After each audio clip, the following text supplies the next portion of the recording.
COA is concerned, Your Honor, we maintain our independence Yes, all with right. regards to mandate. So, Mr. Commissioner, Yes, your Your Honor. excuse. We don't want to burden you any further. Thank you, Your Honor. Thank you. Thank you, Your Honors. Yes. Can I interject? Yes, yes, please. Mr. Commissioner, you got appointed as a commissioner when? Ad interim February 10. 2025. Yes, Your Honor. Ad interim, Your Honor. And you're the COA. Are you speaking here now as representing COA or as a resource person? As a resource person, Your Honor. But is that correct? You're a sitting COA commissioner. Your Honor, we are going through the records just as a witness for the records of COA, Your Honor. But the way I'm listening to your arguments, you are defending the position of the DOF. Your Honor, this has been a COA discussion also, Your Honor. And we have also reviewed this in light not only of this case, Your Honor, but So for the let me implementation. be clear. Are you speaking on behalf of the entire COA when you're speaking to the court now? Or are you speaking only from your knowledge as a COA commissioner? As a COA commissioner, Your Honor. So you're not here speaking for COA? No, Your Honor. Do you also audit the DOF? We do, Your Honor. Then isn't there a conflict of interest here? Your Honor, we were requested, Your Honor, to discuss the records. I know, and the but you're a definition. sitting commissioner. Yes, Your Honor. Don't you think there is a conflict of interest here? You're espousing views. The contending views are to be decided by this court. And now a sitting COA commissioner stands before the court? I don't get it. I really don't get it. My apologies, Your Honor.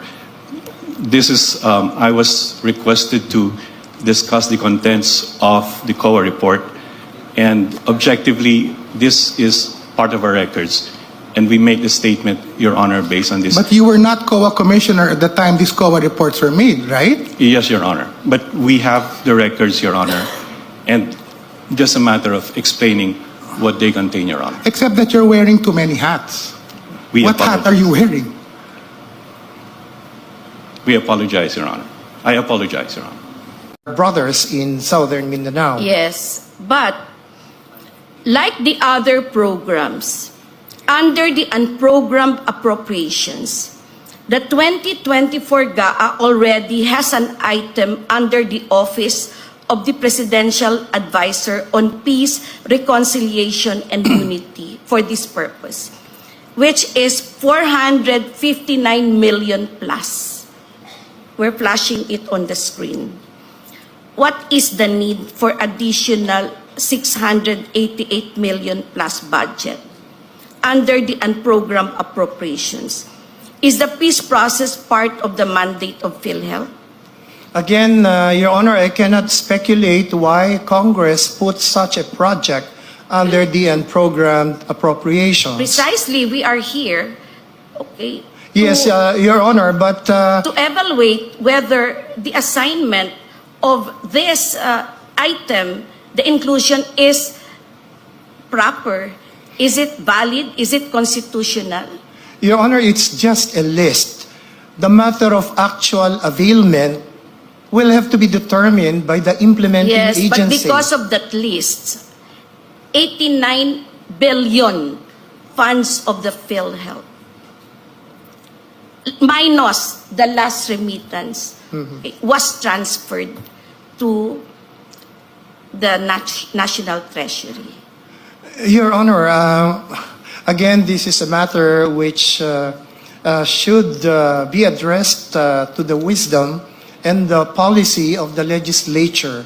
So I believe, will not be in a position to say that a certain appropriation is right Yes. or wrong or proper or improper. Yes. We have to rely on the wisdom of the which people is who represent us. a political question. In that Except sense, only yes. if it is tainted with grave abuse of discretion. Exactly, Your Honor. All right. What about the personnel benefits? The amounts needed to implement the salary adjustments of the national government agencies shall be charged from the respective agencies' budgets per National Budget Circular number 591 of the DBM. Why is this item charged against PhilHealth and categorized as unprogrammed? There is an existing appropriation for that under the program appropriations, Your Yes. Honor. But in addition, or probably in substitution of a part of the amount already allocated in the program, the appropriations, Congress deemed it proper to include as a standby this particular item if funds would be available All right. to support it. Standby. But the reserve funds is not just standby. All right. Now, meanwhile, for priority social programs for health, the DOH budget under the 2024 GAA already includes 28 billion plus for the implementation of health facilities enhancement program and 58 billion plus for medical assistance for indigent and financially incapacitated patients. How are these different from the priority social programs for health under the unprogrammed appropriations? Your Honor, as I have explained earlier, during the process of budget deliberations, Congress might have removed or reduced the allocation for certain health projects, DOH projects, for in consideration probably of the reason that these are not implementation ready. So Yes. let's just put it on standby under the unprogrammed appropriations. And when there are funds to support them, then we will Yes, implement funds this. standby means it may or may not be used. Yes, Your Honor. Yes.